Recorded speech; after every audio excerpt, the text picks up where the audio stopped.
सभी साथियों क्रांतिकारी जोहार। आदिवासी वीकली सीरीज में आप तमाम साथियों का स्वागत है। साथियों, पिछले 10-15 दिन के अंदर इस देश भर के अंदर आदिवासी समुदाय से संबंधित जो भी घटनाएं घटित हुई है, उन तमाम घटनाओं को लेकर हम लोग आप लोगों के सामने हाजिर हैं। इस दौरान हम छत्तीसगढ़, झारखंड, मध्य प्रदेश, राजस्थान, आसाम, केरल राज्य से जुड़ी खबरों पर विचार करेंगे।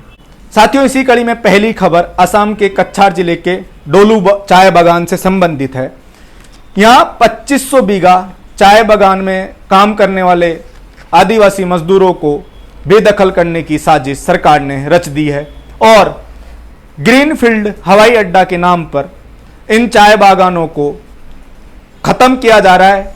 और बुलडोजर केवल शहरों में ही नहीं चल रहा है या बिल्डिंगों में ही नहीं चल रहा है, अब आदिवासी मजदूरों और आदिवासी चाय बागानों के मालिकों के खेतों पर भी चल रहा है और तथाकथित विकास के नाम पर उन्हें वहां से उजाड़ा जा रहा है। इसके खिलाफ आसाम के आदिवासी समुदाय के लोगों ने आंदोलन शुरू कर दिया है। दूसरी खबर छत्तीसगढ़ के हसदेव से है। आप तमाम लोगों को पता है कि हसदेव का आंदोलन एक बार फिर जोर पकड़ रहा है। इस आंदोलन ने राष्ट्रीय और अंतर्राष्ट्रीय स्तर पर अपनी अब मजबूत उपस्थिति दर्ज करवा दी है। 4 मई को देशव्यापी प्रतिरोध दिवस आयोजित किया गया, जिसमें देश भर में हसदेव के समर्थन में और हसदेव के आदिवासियों के समर्थन में जगह जगह कई प्रोटेस्ट हुए। उसके बाद 8 मई को एक ट्विटर कैंपेन चलाया गया, जिसमें जो हैशटैग थे सेव आदिवासी, सेव हसदेव, ये दोनों हैशटैग नेशनल ट्रेंड किए और उसके बाद यह आंदोलन अब राष्ट्रीय और अंतर्राष्ट्रीय परिचर्चा का हिस्सा बन चुका है। तीसरी खबर मध्य प्रदेश के सिवनी से है, जहां 3 मई को 2 आदिवासियों को गोरक्षा के नाम पर तथाकथित धर्म रक्षक बजरंग दल के लोग और राम सेना के लोगों ने उनकी लिंचिंग कर दी। उसके बाद देश भर के आदिवासी समुदाय के लोग इस घटना के खिलाफ आंदोलनरत हो गए हैं और उन्होंने कहा है कि दोषी लोगों पर सख्त कार्रवाई की जाए और बजरंग दल जैसे संगठनों को प्रतिबंधित किया जाए। इसी लिंचिंग के विरोध में 9 मई को मध्य प्रदेश के सिवनी में आदिवासियों द्वारा बंद का आह्वान किया गया और ये बंद पूर्णतः सफल रहा। आदिवासियों ने कहा है कि जल्दी से जल्दी इन अपराधियों को कड़ी से कड़ी सजा दी जाए, जिन लोगों ने आदिवासी समुदाय के 2 लोगों की हत्या की है।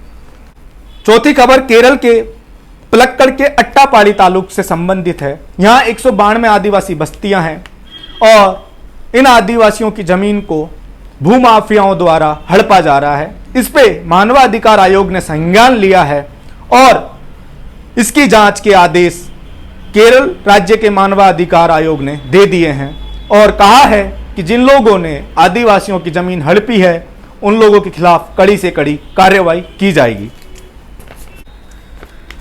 5वीं खबर राजस्थान के प्रतापगढ़ से है और राजस्थान के प्रतापगढ़ जिले के धरियावद में आदिवासी समुदाय का 29वां सांस्कृतिक एकता महासम्मेलन शुरू हो गया है। यह सम्मेलन 3 दिवसीय सम्मेलन है और ये 13 मई से शुरू हुआ है और 15 मई तक चलेगा। इस दौरान देश भर के आदिवासी समुदाय के लोग एकत्रित होंगे और सांस्कृतिक प्रोग्राम होंगे, सामाजिक मुद्दों पर चर्चा होगी और एक राजनीतिक एकता की कोशिश वहां से की जाएगी। इसी कड़ी में अगली खबर झारखंड से है। 11 मई को प्रभात खबर अखबार में घाघरा प्रखंड स्थित बाकीतला गांव की एक ग्राउंड रिपोर्ट झारखंड के पत्रकार दुर्जय पासवान ने प्रस्तुत करी। जब आप इस रिपोर्ट को पढ़ते हैं तो आपको पता लगेगा कि आदिवासी समुदाय का एक गांव ऐसा भी है जहां ना तो पक्के घर हैं, ना ही शौचालय है और ना ही साफ पानी है। आजादी के 75 वर्षों बाद भी आदिवासी समुदाय के लोग मूलभूत सुविधाओं से वंचित है और जो लोग विकास के दावे करते हैं वो सारे विकास के दावे झूठे हैं। इसी कड़ी में अगली खबर हमारे आदिवासी युवाओं के लिए है। झारखंड सरकार ने मरंगगोम के Jaipal Singh Munda overseas scholarship scheme का नोटिफिकेशन जारी कर दिया है। जो भी युवा इस स्कॉलरशिप स्कीम के लिए एलिजिबल है वो इसके लिए अप्लाई कर सकते हैं। इसी कड़ी में अगली खबर कई राज्यों से निकल कर आ रही है। आप लोगों को पता है कि थोड़े दिनों में गुजरात में चुनाव होने हैं, अगले साल छत्तीसगढ़, मध्य प्रदेश और राजस्थान में चुनाव हो रहे हैं। इन चारों राज्यों के अंदर जब आदिवासी समुदाय की आबादी का प्रतिशत निकाला जाता है तो कुल आबादी का 20% यहां आदिवासी समुदाय के लोग हैं। और जब से यूपी चुनाव के रिजल्ट आए हैं उसके बाद से सभी पार्टियों ने इन राज्यों के आदिवासियों को अपनी तरफ आकर्षित करने के लिए चुनावी कैंपेन शुरू कर दिया है। राजस्थान में हमने देखा कि बीजेपी ने अपना चुनावी कैंपेन पूर्वी राजस्थान के आदिवासी समुदाय को केंद्रित करते हुए शुरू किया।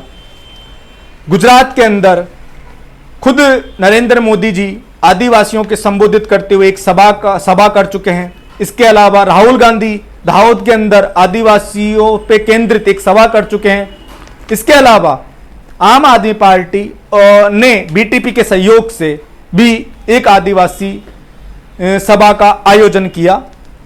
और मध्य प्रदेश में भी जो बीजेपी सरकार है वो लगातार आदिवासियों को चिन्हित कर रही है और आदिवासी वोट बैंक को साधना चाहती है।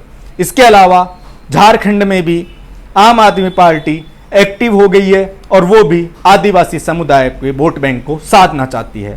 तो ये एक बहुत लंबे बाद ये चीज निकल कर आई है कि आदिवासी अब चुनाव का केंद्र बिंदु बन चुके हैं और पूरी राजनीति अब उनके इर्द गिर्द घूमने वाली है। तो हमारा आदिवासी समुदाय के लोगों से यही अपील है कि वो देखें और समझें कि कौन उनके हक हकूक के लिए लड़ रहा है, कौन उनके अधिकारों के लिए आगे जाकर लड़ेगा और उन्हीं लोगों के लिए वो आगे जाकर वोट करें। धन्यवाद।